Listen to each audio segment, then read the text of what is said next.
Hey guys, how you all doing today? And today we're gonna be watching what just happened in Canada. Shocked scientists.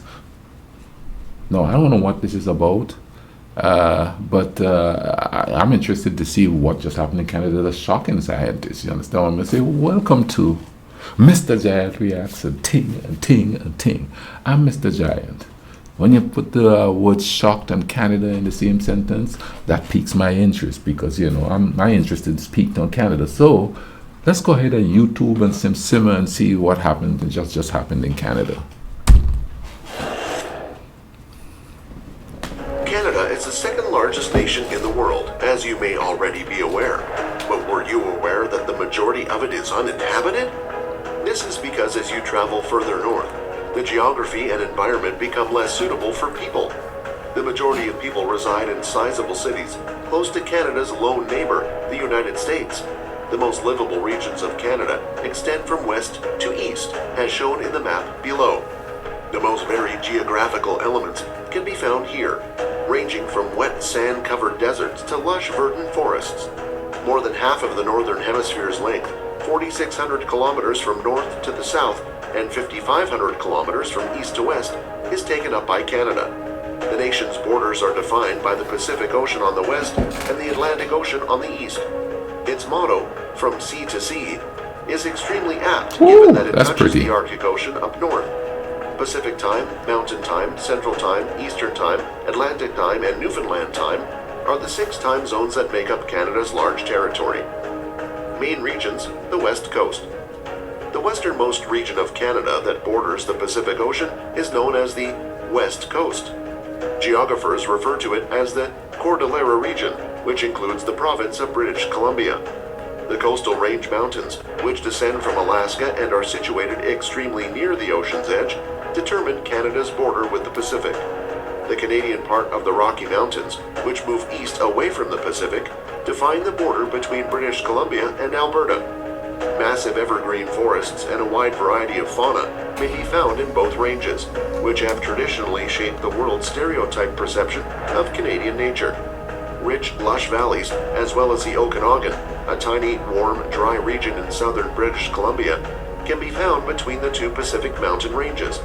Because it is protected by the mountains, this arid region offers a climate that is conducive to the growth of fruit and vegetables, making it the natural home of some of Canada's biggest orchards and wineries. The Canadian prairies. Canada's landscape abruptly flattens out beyond the rugged mountains. The provinces of Alberta, Saskatchewan, and Manitoba are part of this enormous region known as the prairies, which also comprises some of the driest and least forested regions of the nation. The area serves as the foundation for Canadian agriculture due to its wide open fields and flat arable ground. Nonetheless, there are also very arid desert-like areas of southeastern Alberta that are famed for their rocky terrain and enormous gravity-defying stone formations called hoodoos.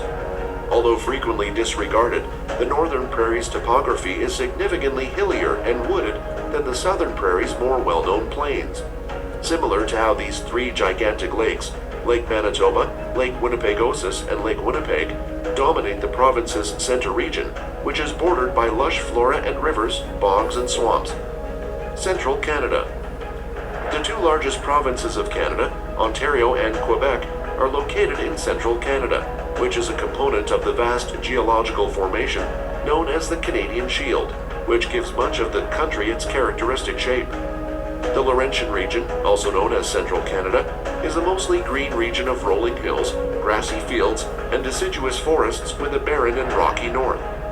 It is bordered to the north by the enormous Hudson Bay, and to the south by 4 of the 5 Great Lakes: Lake Superior, Lake Huron, Lake Erie, and Lake Ontario.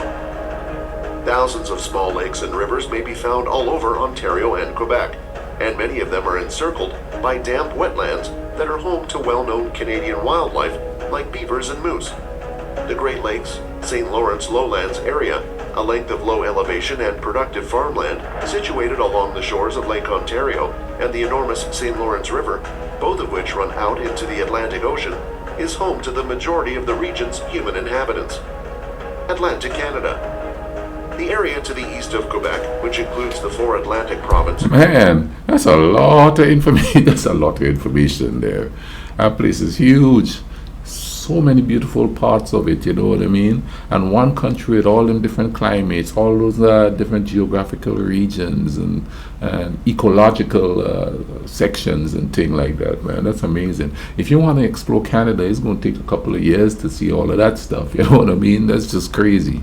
Of Newfoundland, New Brunswick, Prince Edward Island, and Nova Scotia, as well as the Appalachian region, is comprised of these outlying islands and peninsulas. Did he say Appalachian? I wonder what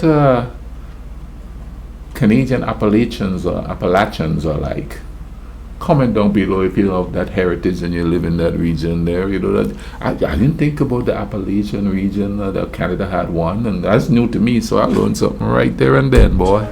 The terrain of Atlantic Canada, often known as the Maritimes, is a mixture of rocky coasts and forested interiors. It has been sculpted by its proximity to the ocean, with steep cliffs, high tides, and extensive coastal fjords. Although the Appalachian mountain range does reach into some areas of northern New Brunswick and Newfoundland, much of the interior is heavily forested and at low height.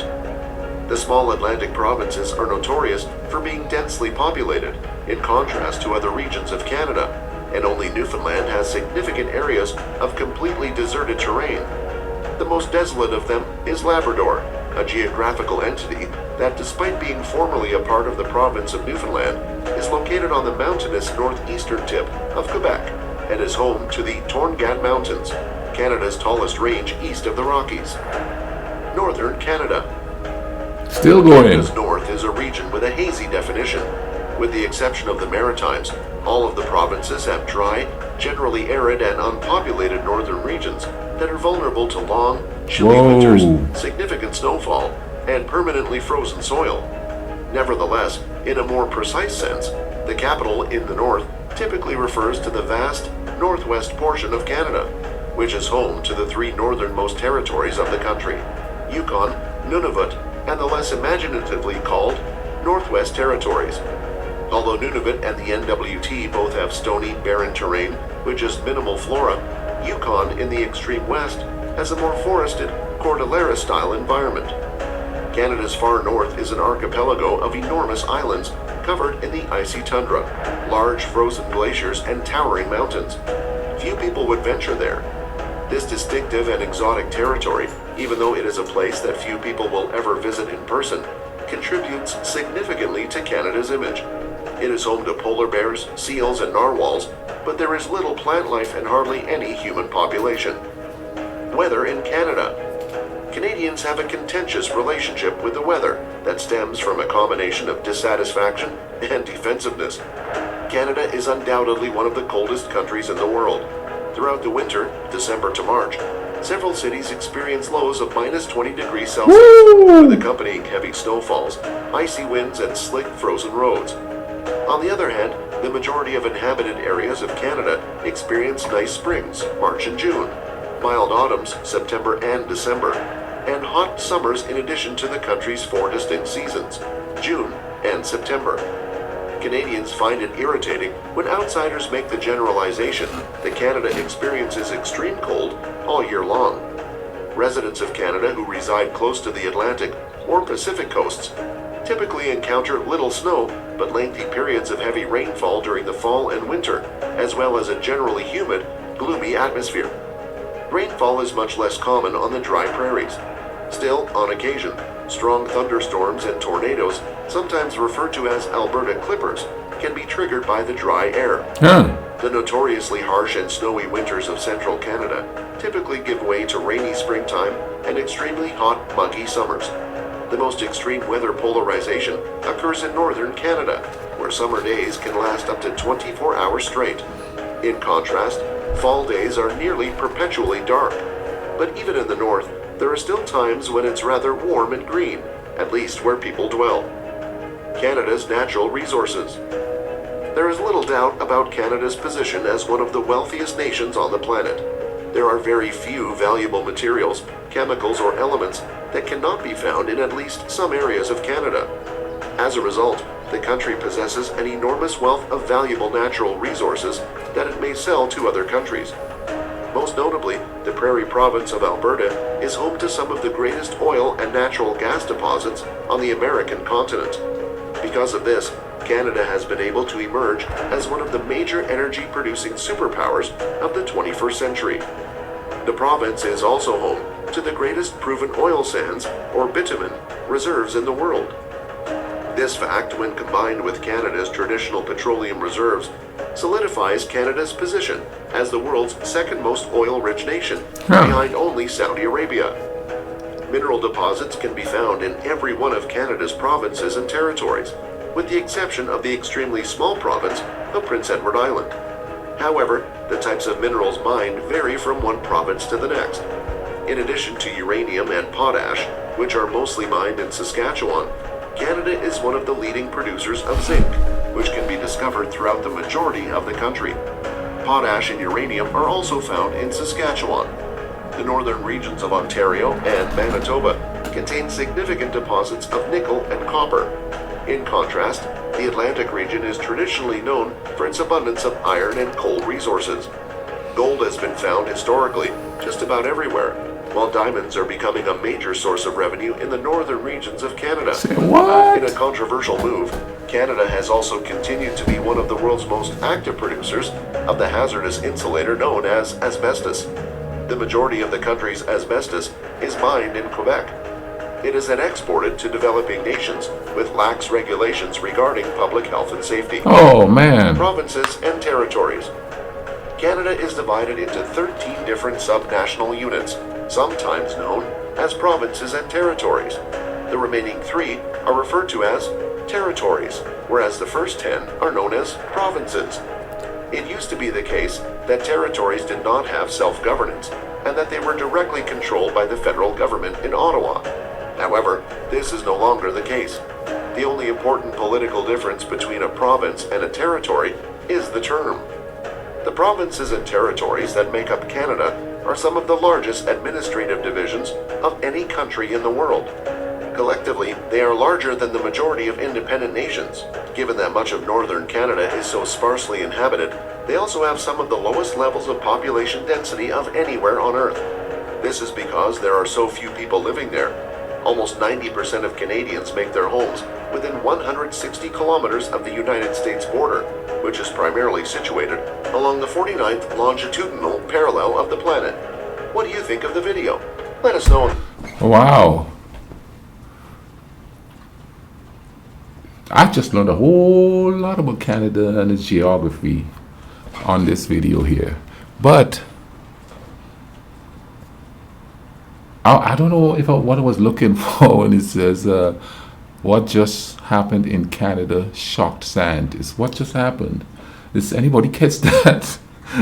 I don't know if I was looking for something specific, like, you know, something that has to do with climate change or something like that, because I read at the bottom of the video they said something about climate change, so I thought they discovered something, or something just happened with the climate there that make them go, oh, wait a minute, no, that just changed everything. I think that's what I was looking for here. I don't know. Comment down below. I did learn a lot from the video. There are a whole lot. How many different areas and different climates that this one country has, because you know it's huge. You know what I mean? I hope you guys enjoyed this video with me. I hope you all learned some stuff about Canada here in this video, you know, like I did. I'll leave a link in the description for this video so you can go check it out and think yourself, check out the channel. Obviously, they have other stuff about different parts of the of the world, or is it of North America in general? But anyway, man, and I'll leave links, you know, so you will continue watching these videos, because you know these reactions are the bomb, if I may say so myself. All right, man, you all take care of each other. All right, cool runnings.